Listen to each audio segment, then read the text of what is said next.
M D water board engineer Asad اللہ خان نے رمضان المبارک سے پہلے مساجد، امام بارگاہوں کے اطراف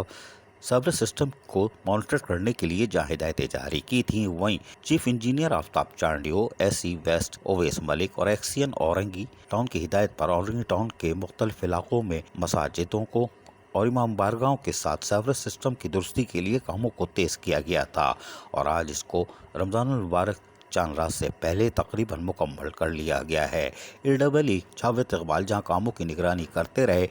وہیں افرادی قوت کے ذریعے سیوریج سسٹم کی درستگی کو ہر ممکن طور پر یقینی بنانے کی کوشش کی گئی، جبکہ اس موقع پر AEE جاوید اقبال مسجد انتظامیہ کے ساتھ کھڑے ہو کے کیا بتا رہے ہیں، سنیے انہی کی زبانی۔ مختلف مساجد کا وزٹ کیا ہے اور جہاں جہاں پرابلمس تھیں انہیں دور کروا دیا ہے اور جہاں پرابلمس ہیں انہیں ہم دور کروا رہے ہیں، اور اس وقت بھی ہم جامع مسجد بلال کے باہر ہماری لیبر جو ہے ڈسنٹنگ کر رہی ہے، ہم تمام مسجدوں کے باہر ڈسنٹنگ کروا رہے ہیں، اور ہماری کوشش یہ ہے کہ رمضان المبارک جو کہ آج رات سے شروع ہو جائے گا، آج پہلی تراویح ہے، اور ہمیں ہمارے ایم ڈی واٹر بورڈ جناب اسد اللہ خان صاحب، چیف انجینئر آفتاب چانڈیو صاحب، Awais S C west Awais Malik صاحب اور ایکسین اورنگی کی خاص ہدایت ہے کہ رمضان المبارک کے اس مبارک مہینے میں نمازی حضرات کو کسی بھی قسم کی کوئی پرابلم نہ ہو، جس کی وجہ سے ہماری اورنگی ٹاؤن کی پوری ٹیم سیوریج کے کاموں کو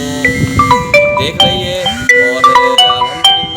الحمدللہ ہماری کوشش ہے کہ اورنگی ٹاؤن میں کسی بھی قسم کی سیوریج کی کوئی پرابلم نہ آئے۔ Karachi water and sewerage board مذہبی مقامات پر خصوصی توجہ دی ہوئی ہے۔ انجینئر اسد اللہ خان ایم ڈی واٹر بورڈ کی کوشش ہے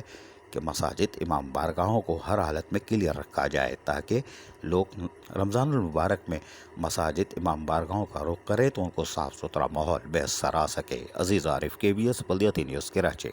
ایسی ہی خوبصورت ویڈیوز فیوچر میں حاصل کرنے کے لیے ریڈ بٹن پر کلک کر کے اور بیل آئیکن کو پریس کر کے ہم سب کے سبسکرائبر بننا مت بھولیے۔